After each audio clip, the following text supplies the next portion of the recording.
യഹസ്കേൽ അധ്യായം 34. യഹോവയുടെ അരുളപ്പാട് എനിക്കുണ്ടായെന്നാൽ, മനുഷ്യപുത്രാ, ഇസ്രായേലിന്റെ ഇടയന്മാരെക്കുറിച്ച് പ്രവചിക്കുക. നീ പ്രവചിച്ച് അവരോട് ഇടയന്മാരോട് തന്നെ പറയേണ്ടത്: യഹോവയായ കർത്താവ് ഇപ്രകാരം അരുളിച്ചെയ്യുന്നു, തങ്ങളെ തന്നെ മേയ്ക്കുന്ന ഇസ്രായേലിന്റെ ഇടയന്മാർക്ക് അയ്യോ കഷ്ടം. ആടുകളെ അല്ലയോ ഇടയന്മാർ മേയ്ക്കേണ്ടത്? നിങ്ങൾ മേധസ്സ് തിന്നുകയും ആട്ടുരോമം കൊടുക്കുകയും തടിച്ചിരിക്കുന്നവയെ അറുക്കുകയും ചെയ്യുന്നു. ആടുകളെ നിങ്ങൾ മേയ്ക്കുന്നില്ല താനും. നിങ്ങൾ ബലഹീനമായതിനെ ശക്തീകരിക്കുകയോ ദീനം പിടിച്ചതിനെ ചികിത്സിക്കുകയോ ഒടിഞ്ഞതിനെ മുറിവ് തട്ടുകയോ ചിതറിപ്പോയതിനെ തിരിച്ചു വരുത്തുകയോ കാണാതെ പോയതിനെ അന്വേഷിക്കുകയോ ചെയ്യാതെ കഠിനതയോടും ക്രൂരതയോടും കൂടെ അവയെ ഭരിച്ചിരിക്കുന്നു.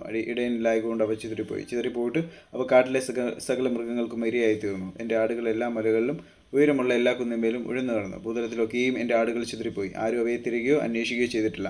അതുകൊണ്ട് ഇടയന്മാരെ, യഹോവയുടെ വചനം കേൾപ്പിൻ. എന്നാണ് ഇടയനില്ലായകൊണ്ട് അത്ര എൻ്റെ ആടുകൾ കവർച്ചയായി പോവുകയും എൻ്റെ ആടുകൾ കാട്ടിലെ സകല മൃഗത്തിനും ഇരയായി തീരുകയും ചെയ്തത് എന്ന് യഹോവയായ കർത്താവിൻ്റെ അരുളപ്പാട്. എൻ്റെ ഇടയന്മാർ എൻ്റെ ആടുകളെ അന്വേഷിക്കാതെ തങ്ങളെ തന്നെ മേയ്ക്കുകയും ആടുകളെ മേയ്ക്കാതിരിക്കുകയും ചെയ്യുകൊണ്ട് ഇടയന്മാരെ, യഹോവയുടെ വചനം കേൾപ്പിൻ. യഹോവയായ കർത്താവ് പ്രകാരം അരുളിച്ചെയ്യുന്നു: ഞാൻ ഇടയന്മാർക്ക് വിരോധമായിരിക്കുന്നു. ഞാൻ എൻ്റെ ആടുകളെ അവരുടെ കയ്യിൽ നിന്ന് ചോദിച്ചു ആടുകളെ മേയ്ക്കുന്ന വേലയിൽ നിന്ന് അവരെ നീക്കിക്കളയും. ഇടയന്മാർ ഇനി തങ്ങളെ തന്നെ മേയ്ക്കുകയില്ല. എൻ്റെ ആടുകൾ അവർക്ക് ഇരയാകാതിരിക്കേണ്ടതിന് ഞാൻ അവയെ അവരുടെ വായിൽ നിന്ന് വിടുവിക്കും. യഹോവയായ കർത്താവ് പ്രകാരം അരുളിച്ചെയ്യുന്നു: ഞാൻ തന്നെ എൻ്റെ ആടുകളെ തിരിഞ്ഞു നോക്കും. ഇടയൻ ചിതറിപ്പോയിരിക്കുന്ന തൻ്റെ ആടുകളുടെ ഇടയിൽ ഇരിക്കുന്ന നാളിൽ തൻ്റെ ആട്ടിൻകൂട്ടത്തെ അന്വേഷിക്കുന്നത് പോലെ ഞാൻ എൻ്റെ ആടുകളെ അന്വേഷിച്ചു. അവ കാറും കറുപ്പുമുള്ള ദിവസത്തിൽ ചിതറിപ്പോയ സകല സ്ഥലങ്ങളിൽ നിന്നും അവയെ വിടുവിക്കും. ഞാൻ അവയെ ജാതികളുടെ ഇടയിൽ നിന്ന് പുറപ്പെടുവിച്ച് ദേശങ്ങളിൽ നിന്ന് ശേഖരിച്ച് സ്വദേശത്ത് കൊണ്ടുവന്ന് ഇസ്രായേൽ മലകളിലും നദീതീരങ്ങളിലും ദേശത്തിലെ സകല വാസസ്ഥലങ്ങളിലും മേയ്ക്കും. നല്ല മേച്ചിൽപ്പുറത്ത് ഞാൻ അവയെ മേയ്ക്കും. ഇസ്രായേലിൻ്റെ ഉയർന്ന മലകൾ അവയ്ക്ക് കിടപ്പിടമായിരിക്കും. അവിടെ അവ നല്ല കിടപ്പുറത്ത് കിടക്കുകയും ഇസ്രായേൽ മലകളിലെ പുഷ്ടിയുള്ള മേച്ചിൽപ്പുറത്ത് മേയുകയും ചെയ്യും. ഞാൻ തന്നെ എൻ്റെ ആടുകളെ മേയ്ക്കുകയും കിടത്തുകയും ചെയ്യും എന്ന് യഹോവയായ കർത്താവിൻ്റെ അരുളപ്പാട്.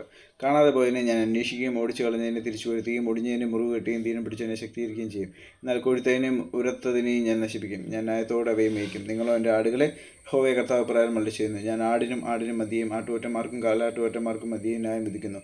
നിങ്ങൾ നല്ല മേച്ചൽ മേഞ്ഞിട്ട് മേച്ചലിൻ്റെ ശേഷിപ്പിനെ കാൽക്കൊണ്ട് ചവിട്ടിക്കളയുന്നതോ തെളിഞ്ഞ വെള്ളം കുടിച്ചിട്ട് ശേഷിപ്പുള്ളതിനെ കാൽക്കൊണ്ട് കലക്കി കളയുന്നതോ നിങ്ങൾക്ക് പോരായോ? നിങ്ങൾ കാൽക്കൊണ്ട് ചവിട്ടിയത് എൻ്റെ ആടുകൾ തിന്നുകയും നിങ്ങൾ കാൽക്കൊണ്ട് കലക്കിയത് അവ കുടിക്കുകയും ചെയ്യണമോ? അതുകൊണ്ട് യഹോവയായ കർത്താവ് അവയോട് ഇപ്രകാരം അരുളിച്ചെയ്യുന്നു: ഞാൻ തന്നെ തടിച്ച ആടുകൾക്കും മെലിഞ്ഞ ആടുകൾക്കും മധ്യേ ന്യായം വിധിക്കും.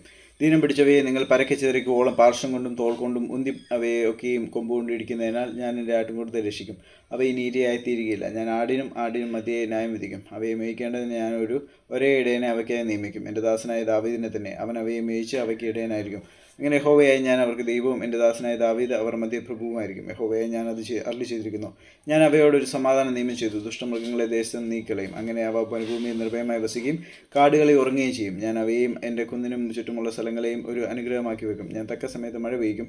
അത് അനുഗ്രഹകരമായ മഴയായിരിക്കും. വയലിലെ വൃക്ഷം ഫലം കഴിക്കുകയും നിലം നന്നായി വിളകുകയും അവർ തങ്ങളുടെ ദേശത്ത് നിർഭയമായി വസിക്കുകയും ഞാൻ അവരെ നുകക്കഴികളെ പൊട്ടിച്ച് അവരെ കൊണ്ട് പണിയെടുപ്പിച്ച് അവരുടെ കയ്യിൽ നിന്ന് അവരെ വിടുവിക്കുകയും ചെയ്യുമ്പോൾ ഞാൻ യഹോവ എന്ന് അവർ അറിയും. അവർ ഇനി ജാതികൾക്ക് കവർച്ചയായി തീരുകയില്ല. കാട്ടുമൃഗം അവരെ കടിച്ചു കീറുകയില്ല. അവർ നിർഭയമായി വസിക്കും. ആരും അവരെ ഭയപ്പെടുത്തുകയുമില്ല. ഞാൻ അവർക്ക് കീർത്തിയുള്ളൊരു നടുതല വെച്ചുണ്ടാക്കും. അവർ ഇനി ദേശത്ത് പട്ടിണി കിടന്ന് നശിക്കുകയില്ല. ജാതികളിൽ നിന്ന് ഇനി വഹിക്കുകയുമില്ല. ഇങ്ങനെ അവരുടെ ദൈവമായ യഹോവ എന്ന ഞാൻ അവരോടുകൂടെ ഉണ്ടെന്നും ഇസ്രായേൽ ഗൃഹമായിരിക്കുന്ന അവർ എൻ്റെ ജനമാകുന്നുവെന്നും അവർ അറിയുമെന്ന് യഹോവയായ കർത്താവിൻ്റെ അരുളപ്പാട്. എന്നാൽ എൻ്റെ മേച്ചിൽപ്പുറത്തെ ആടുകളായുള്ളവരെ, നിങ്ങൾ മനുഷ്യരത്രേ, ഞാനോ നിങ്ങളുടെ ദൈവം എന്ന യഹോവയായ കർത്താവിൻ്റെ അരുളപ്പാട്.